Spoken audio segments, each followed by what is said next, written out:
السلام عليكم ورحمة الله تعالى وبركاته.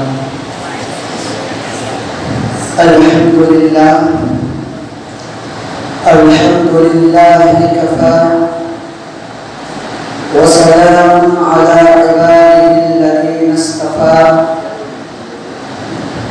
أما بعد فأعوذ بالله من الشيطان الرجيم بفضل بسم الله الرحمن الرحيم.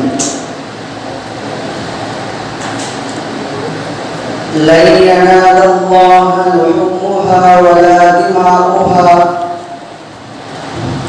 وقال في موضع آخر: ومن يعظم شعائر الله فإنها من تقوى القلوب.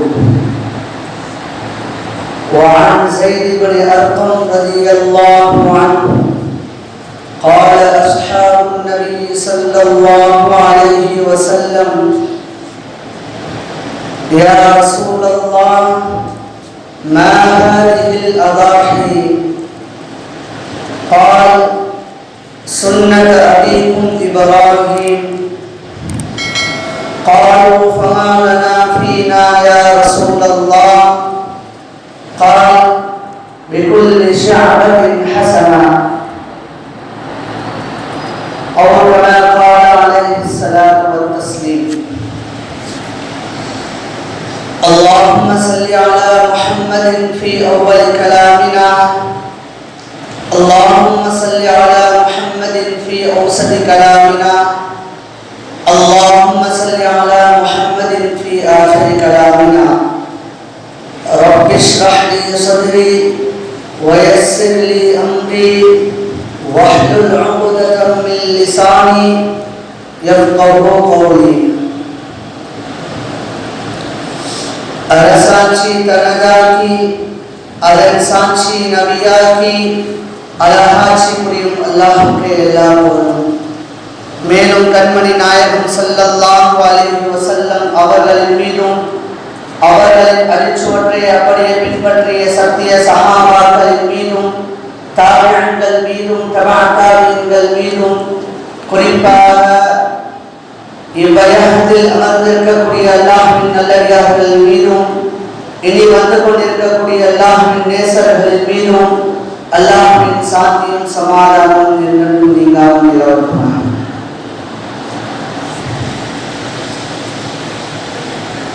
கண்ணியத்திற்குரிய அல்லாஹ்வின் நல்லடியார்களே, அல்லாஹ் தஆலா இவ்வுலகில் பலவிதமான படைப்புகளை படைத்து அதில் சிறந்த படைப்பாக மனிதனை படைத்திருக்கின்றான்.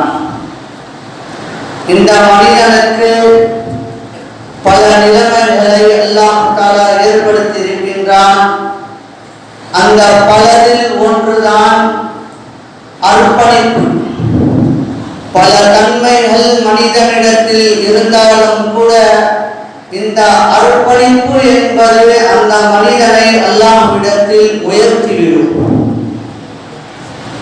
இந்த அர்ப்பணிப்பை பொறுத்தவரை மனிதனுக்கும் இருக்கிறது, அதே போன்று உயிரினங்களுக்கும் இருக்கிறது. ஒரு ஆளின், ஒரு மார்க்கத்தை அறிந்த ஒரு ஆளின் அவன் அர்ப்பணிப்பை தன்னுடைய இல்மிற்காக வேண்டி செய்கின்றான். ஒரு ஆலிம் தன்னுடைய அர்ப்பணிப்பை தீனுக்காக வேண்டி செய்கின்றார்.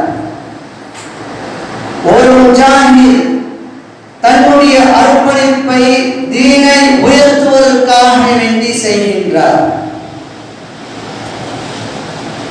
இது மனிதனுடைய புறத்தில் இருந்து இருக்கிறது. அதே போன்று புல்புண்டுகள், செடிகொடிகள் இவைகளெல்லாம் தன்னை ஆடு மாடுக்காக வேண்டி அர்ப்பணம் செய்கின்றது. இந்த ஆடு மாடு இவைகளெல்லாம் ஒரு சிறந்த ஒரு அர்ப்பணிப்பை தன்னுடைய இறைவனுக்காக வேண்டி செய்கிறது தான் ஒரு நிதர்சனமான ஒரு உண்மை. ஏனென்று சொன்னால் அல்லாஹ் தஆலா தன்னுடைய திருவசனத்திலே அழகாக சொல்லி காட்டுகின்றான், ஃபஸல்லி லிரப்பிக வன்ஹர். ஓ மனிதர்களே,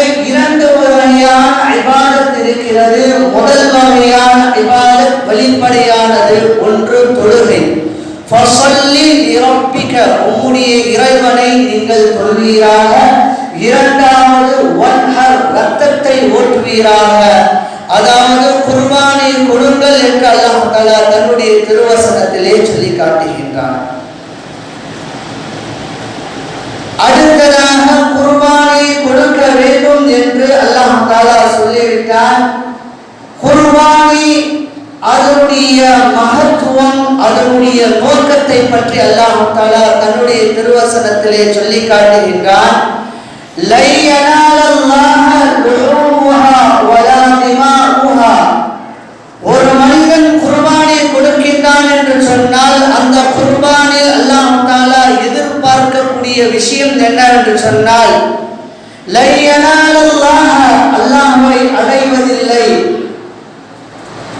லுஹூமுஹா அதனுடைய இறைச்சி, வலா திமாஉஹா அதே போன்று அதனுடைய மற்ற வஸ்துக்கள், உபரியான சில வஸ்துக்கள் அல்லாஹ்வை அடைவதில்லை. மாறாக அல்லாஹ்வுடைய நோக்கத்தை பற்றி அல்லாஹ் தஆலா சொல்லி காட்டுகின்றான். என்னிடத்தில் அடைவது வலாகி யனாலுஹு தக்வா மின்கும். நீங்கள் குர்பானை கொடுக்கும் சமயத்திலே அந்த குர்பானியிலே இறையச்சம் இருக்கிறதா? அந்த குர்பானை யாருக்காக வேண்டி நீங்கள் கொடுக்கின்றீர்கள், யாருடைய திருப்திற்காக வேண்டி கொடுக்கின்றீர்கள் என்ற விஷயங்களை தான் அல்லாஹ் தஆலா பார்க்கின்றான் என்று தன்னுடைய திருவசனத்திலே சொல்லி காட்டுகின்றான். ஒன்று, குர்பானியை கொடுங்கள். இரண்டாவது, குர்பானி எந்த நோக்கத்திற்காக வேண்டி இருக்க வேண்டும். மூன்றாவது, அந்த குர்பானி கொடுக்கக்கூடிய அந்த வஸ்துவை நீங்கள் கண்ணியப்படுத்த வேண்டும். நீங்கள் எந்த வஸ்துக்களை கொடுக்கின்றீர்களோ அது என்னுடைய அடையாளமாக இருக்கிறது, எனவே நீங்கள் நல்ல முறையில் குர்பானியை கொடுங்கள் என்று அல்லாஹ் தஆலா பலவிதமான ஆயத்துகளில் அல்லாஹ் தஆலா குர்ஆனுடைய மகத்துவத்தை வெளிப்படுத்தி காட்டியிருக்கின்றான். அடுத்ததாக ஹதீஸில் நாம் பார்ப்போமேனால் பல நூற்றுக்கணக்கான ஹதீஸ்கள் குர்பானி சம்பந்தமாக வந்திருக்கிறது. ஸைத் இப்னு ரலியல்லாஹு அன்ஹு அவர்கள் அறிவிக்கின்றார்கள், சஹாபாக்களின் ஒரு கூட்டம் நாயகம் ஸல்லல்லாஹு அலைஹி வஸல்லம் அவரிடத்தில் வந்து கேட்கின்றார்கள், யா ரசூலல்லாஹ், மா ஹாதிஹில் அதாஹி யா ரசூலல்லாஹ், இந்த உதுஹியா என்று சொல்கின்றீர்களே, இந்த உதுஹியா என்றால் என்ன? உடனே நாயகம் ஸல்லல்லாஹு அலைஹி வஸல்லம் அவர்கள் சொன்னார்கள், கால் சுன்னத அபீக்கும் இப்ராஹீம். இந்த உதுஹியா என்பது ஹஜ்ரத் இப்ராஹிம் அலைஹிஸ்ஸலாத்து வஸ்ஸலாம் அவர்களுடைய வழிமுறை. ஏனென்றால் நாயகம் ஸல்லல்லாஹு அலைஹி வஸல்லம் அவர்கள் இப்ராஹிம் அலைஹிஸ்ஸலாத்து வஸ்ஸலாம் அவர்களுடைய வழிமுறை சொன்னார்கள் என்று சொன்னால், ஹதீஸ்களை வல்லுநர்கள் சொல்லி காட்டுகின்றார்கள், இப்ராஹிம் அலைஹிஸ்ஸலாத்து வஸ்ஸலாம் அவர்களுடைய வழிமுறைகளை பின்பற்றுவதில் ஒரு ஆர்வத்தை கொண்டு வர வேண்டும். ஒன்று.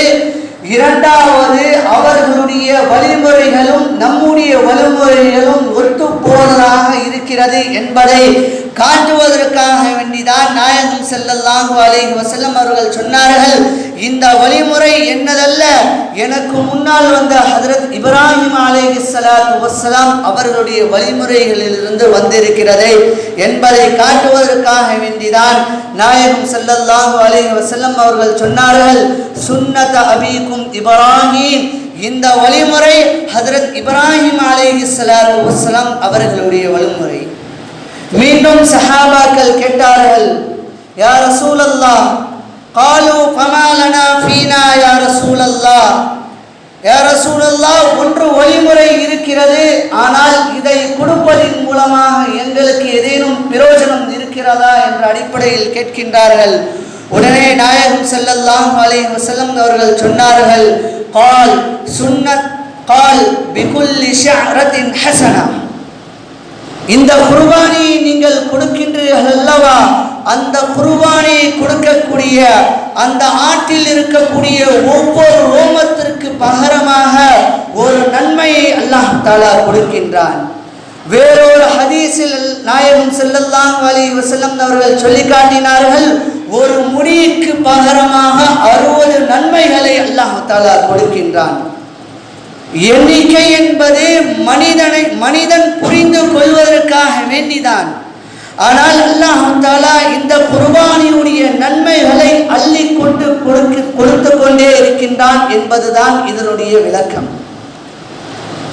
கண்ணியத்திற்குரிய அல்லாஹ்வின் நல்லடியார்களே, ஆயத்திலும் சரி ஹதீஸ்களிலும் சரி குர்பானியுடைய மகத்துவத்தை மிகவும் மனிதர்கள் உணர்ந்து கொள்வதற்காக வேண்டி வருகின்றது.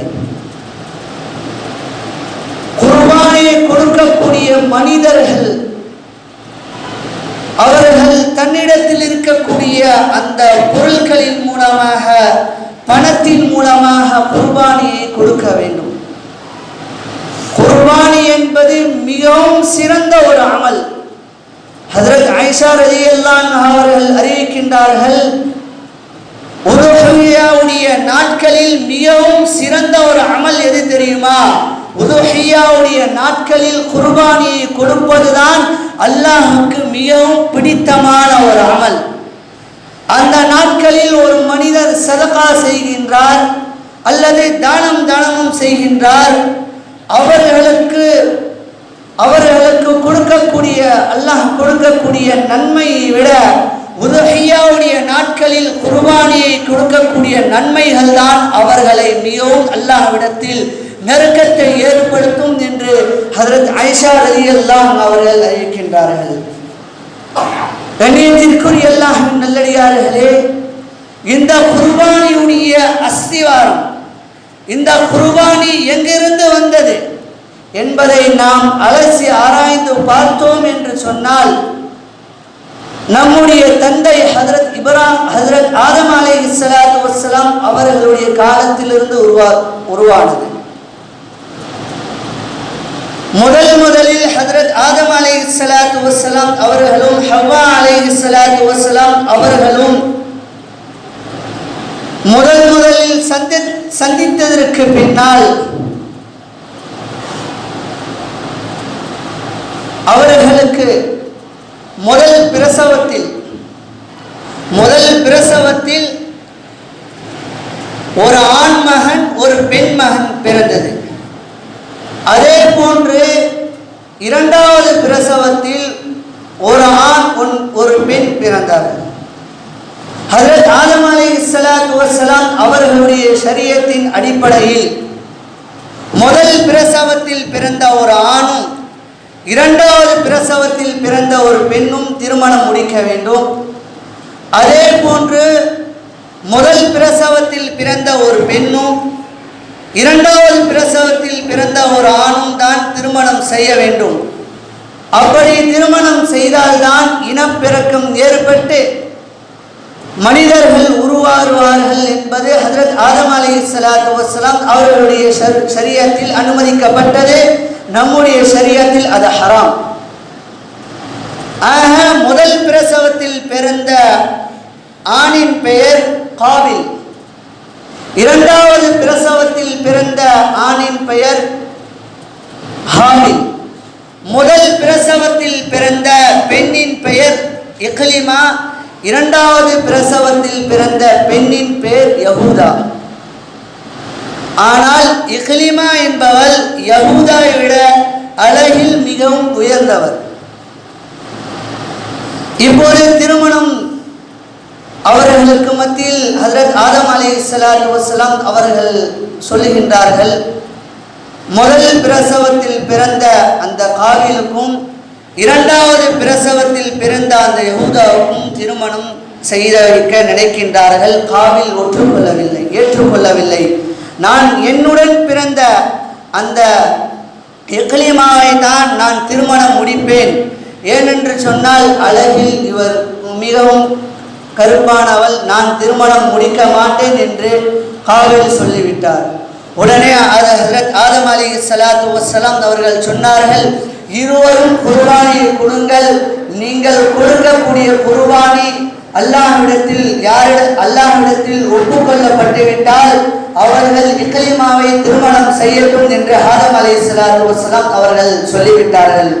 உடனே காபில் என்பவர் ஒரு விவசாயி, ஹாபில் என்பவர் ஒரு ஆடு மேய்ப்பவர். தன்னிடத்தில் இருந்த ஒரு உயர்ந்த ஒரு வஸ்துவை ஹாபில் என்பவர் அல்லாஹ்வுக்காக வேண்டிய குர்பானியை வைத்தார். ஆனால் காபில் என்பவர் தன்னிடத்தில் இருந்த மட்டமான அரிசி, கோதுமை, இதை போன்று விவசாயத்தின் மூலமாக எதையெல்லாம் உருவாக்கப்பட்டிருக்கிறதோ அதில் தன்னிடத்தில் இருந்த ஒரு மட்டமான வஸ்துவை வைத்தார். அல்லாஹ் தஆலா ஹாபிலுடைய அந்த ஆட்டை அல்லாஹ் தஆலா ஏற்றுக்கொண்டு விட்டார். இதுதான் குர்பானியுடைய முதலில் உருவாக்கப்பட்டதுடைய வரலாறு. ஹஜ்ரத் துல்ஃபிகார் அஹ்மத் சாஹிப் அவருடைய கிதாபுகளில் இது பதிவு செய்யப்பட்டிருக்கிறது. ஆக இந்த வரலாற்றின் மூலமாக நாம் பெறப்படக்கூடிய படிப்பினை இரண்டு விஷயம். ஒன்று, தனக்கு எது பிரியமானதோ அதை தான் பிறருக்கு நாம் கொடுக்க வேண்டும். அல்லாஹ்வுக்கு மிகவும் பிடித்த ஒரு செயல் என்னவென்று சொன்னால், ஒரு தோழன் பிறருக்கு ஏதேனும் கொடுக்கின்றான் என்று சொன்னால் அவர் கொடுக்கும் சமயத்தில் தன்னிடத்தில் எது சிறந்ததாக இருக்கிறதோ அதை தான் பிறருக்கு கொடுக்க வேண்டும்.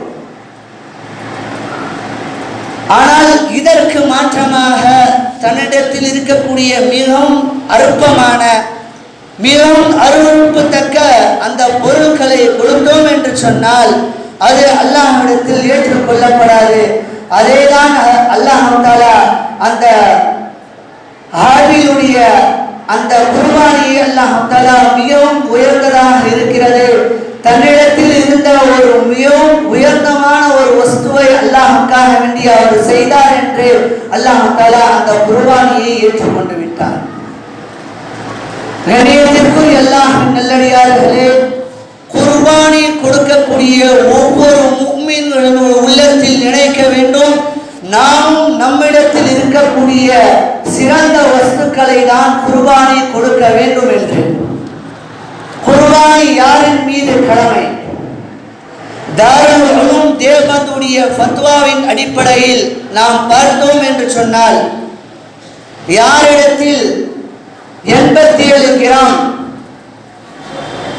495 மில்லி கிராம் தங்கம் இருக்கிறதோ அவர்கள் குர்பானி கொடுப்பது வாஜிப், கொடுத்தே ஆக வேண்டும்.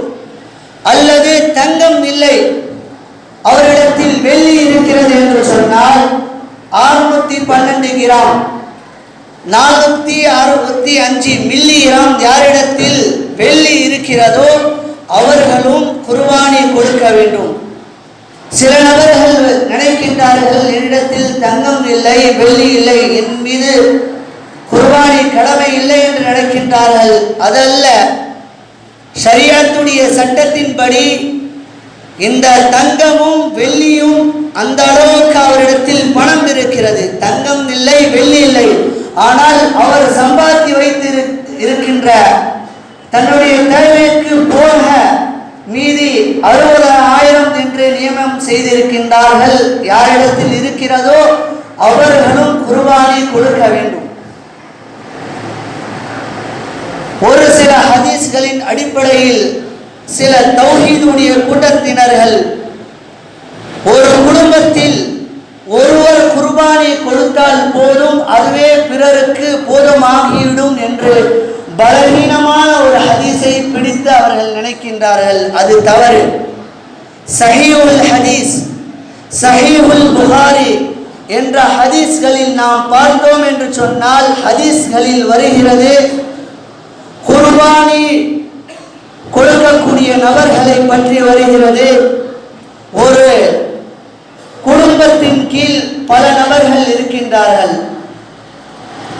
அந்த குடும்பத்தின் கீழ் ஒரு நபர்கள் சாப்பிடுகின்றார்கள் என்று சொன்னால், ஒரு குடும்பத்தில் ஒரு தலைவர் இருக்கின்றார், அவர்களின் கீழ் ஒரு 4 நபர்கள் இருக்கின்றார்கள். அவர்கள் வியாபாரம் செய்யவில்லை, தொழில் செய்யவில்லை. இந்த ஒரு நபருடைய தொழிலின் மூலமாகத்தான் இந்த 4 நபர்கள் சாப்பிடுகின்றார்கள் என்று சொன்னால் அந்த ஒரு நபரின் மீது தான் கடமை. ஆனால் ஒரு குடும்பத்தில் பல நபர்கள் இருந்து பல நபர்களும் சம்பாதிக்கின்றார்கள், பல நபர்களிடத்தில் தன்னுடைய தேவை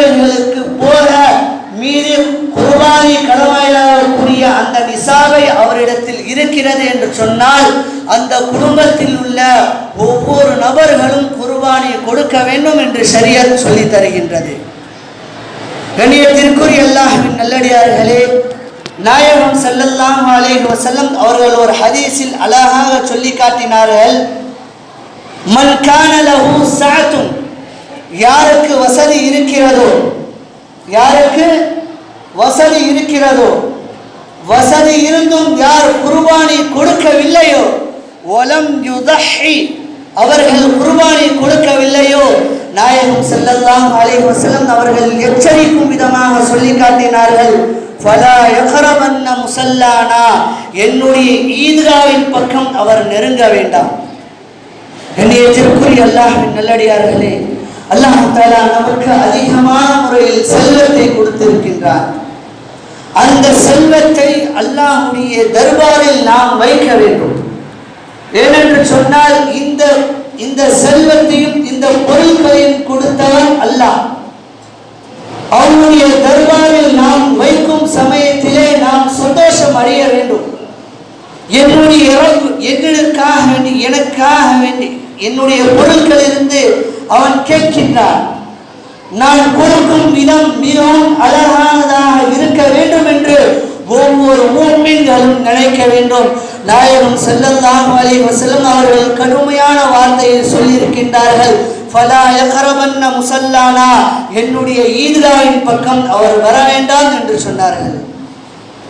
கண்ணியத்திற்குரிய அல்லாஹ்வின் நல்லடியார்களே, நம்மிடத்தில் பொருட்கள் இருந்தது என்று சொன்னால் அந்த பொருட்களை நாம் கணக்கிட வேண்டும்.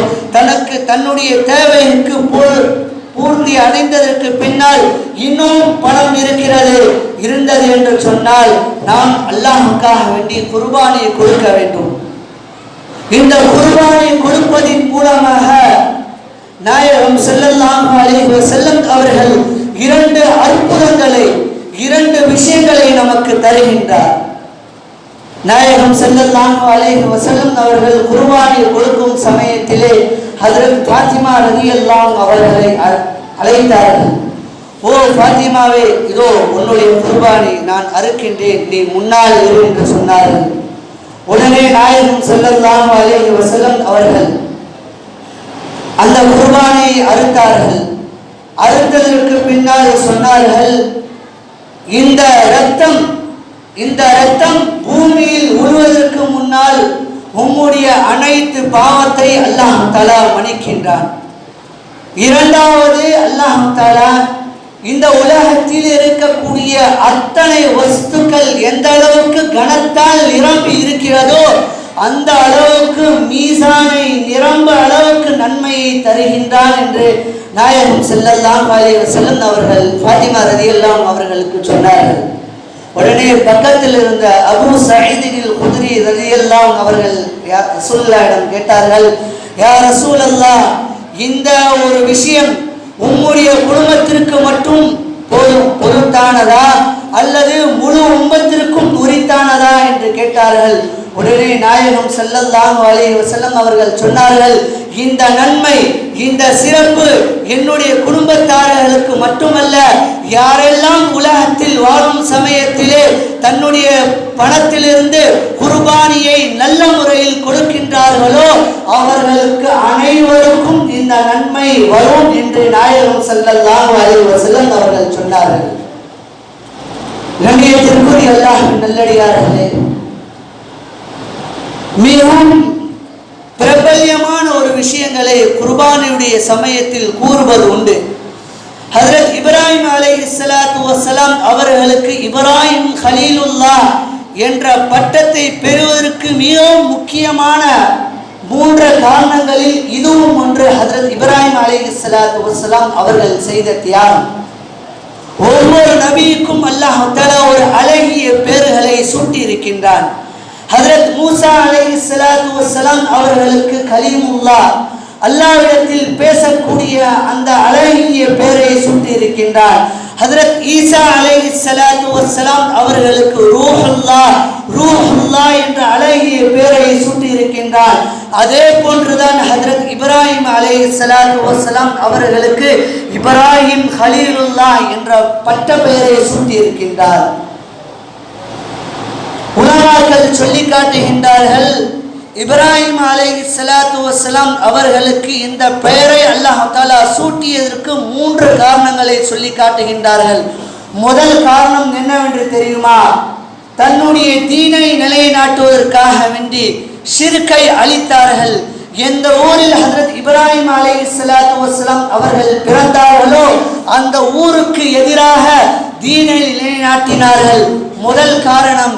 இரண்டாவது காரணம், தன்னுடைய குடும்பத்தாரை எந்த ஒரு மனிதனுடைய உதவியும் இல்லாமல் ஒரு பாலைவனத்திலே அல்லாஹ்வுடைய கட்டளையின் கீழ் அந்த இடத்தில் விட்டு வைத்தார்கள். அந்த இரண்டாவது ஒரு காரணத்திற்காக. மூன்றாவது, இஸ்மாயில் அலைஹிஸ்ஸலாத்து வஸ்ஸலாம் குழந்தையே இல்லை, பல நாள் தவம் இருந்து பெற்ற மகன் ஹஜ்ரத் இஸ்மாயில் அலைஹிஸ்ஸலாத்து வஸ்ஸலாம் அவர்கள் செய்த அந்த தியாகம். ஹஜ்ரத் இஸ்மாயில் அலைஹிஸ்ஸலாத்து வஸ்ஸலாம் அவரிடத்தில் ஹஜ்ரத் இப்ராஹிம் அலைஹிஸ்ஸலாத்து வஸ்ஸலாம் அவர்கள் சொல்லி காட்டினார்கள், யா அபதி இன்னி அரா ஃபில் மனாமி அன்னி அஸ்பஹுக ஃபன்துர் மாதா தரா. என்னுடைய மிகவும் கண்ணியமான மகனே, உன்னை அறுப்பதாக நான் கனவில் கண்டேன். உடனே ஹஜ்ரத் இஸ்மாயில் அலைஹிஸ்ஸலாத்து வஸ்ஸலாம் அவர்கள் அந்த சொன்ன அந்த வார்த்தையை அல்லாஹ் தஆலா தன்னுடைய திருவசனத்திலே பதிவு செய்கின்றான். யா அபதி இஃஅல் மா துமர். என் பாசம் நிறைந்த என்னுடைய தந்தையே, இஃஅல் மா துமர், அல்லாஹ் எதை உமக்கு ஏவி இருக்கின்றானோ அதை செய்யுங்கள் என்று சொன்னார்கள். அறுப்பதற்காக ஹஜ்ரத் இப்ராஹிம் அலைஹிஸ்ஸலாத்து வஸ்ஸலாம் அவர்களை அழைத்து செல்கின்றார்கள். ஷைத்தானுடைய வஸ்வசாவின் காரணமாக ஹஜ்ரத் ஆதிரா அலைஹிஸ்ஸலாத்து வஸ்ஸலாம் அவர்களை நிறைய தூண்டினார். இருந்தாலும் ஹஜ்ரத் இப்ராஹிம் அலைஹிஸ்ஸலாத்து வஸ்ஸலாம் அவர்கள் அறுப்பதற்கான அந்த இடத்தில் வைக்கின்றார்கள். உடனே ஹஜ்ரத் இஸ்மாயில் அலைஹிஸ்ஸலாத்து வஸ்ஸலாம் அவர்கள் தன்னுடைய தந்தையிடத்தில் 3 விஷயத்தை பேசினார்கள். முதலாவது ஒரு விஷயத்தை சொன்னார்கள், என்னுடைய தந்தையை என்னை அறுக்கும் சமயத்தில் என்னுடைய 2 கைகளையும் கால்களையும் கட்டிவிடுங்கள். ஏனென்று சொன்னால் அறுக்கும் சமயத்திலே அல்லாஹ்வுடைய இபாதத்திற்கு மாற்றமாக ஏதேனும் ஒரு பாசத்தின் காரணமாக என்னை நீங்கள் விட்டு விடுவீர்கள். நான் துள்ளுவதின் காரணமாக அந்த பாசம் உங்களை தடுத்துவிடும். எனவே என்னுடைய 2 கைகளையும் 2 கால்களையும் கட்டிவிடுங்கள் என்று சொன்னார். இரண்டாவது ஒரு விஷயம் சொன்னார்கள், என்னுடைய தாய்க்கு சலாம் சொல்லுங்கள். கடைசியாக என்னுடைய தாயை நான் பார்த்திருந்தேன் என்று சொன்னால் என்னுடைய தாய் என்னை விட்டு இருக்க மாட்டாள். பாசத்தின் காரணமாக என்னை பிடித்து வைத்திருப்பார்கள். கடைசியாக என்னுடைய சலாமை என்னுடைய தாய்க்கு சொல்லிவிடுங்கள். மூன்றாவது ஒரு விஷயம் சொன்னார்கள், அறுக்கும் சமயத்திலே கத்தியை நன்கு முறையில் கூர்த்தித்திக் கொள்ளுங்கள். ஏனென்று சொன்னால் அறுக்கும் சமயத்தில் எனக்கு சிரமம் இல்லாமல் இருக்கும் என்ற 3 வார்த்தையை பதிவு செய்தார்கள். அறுக்கின்றார்கள்.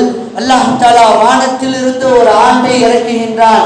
இந்த அற்புதமான ஒரு படைப்பை ஹஜ்ரத் இப்ராஹிம் அலைஹிஸ்ஸலாத்து வஸ்ஸலாம் அவர்கள் பார்த்தவுடன் அல்லாஹு அக்பர் அல்லாஹு அக்பர் என்ற ஒரு சத்தத்தை, ஒரு தக்பீரை வெளிப்படுத்தினார்கள்.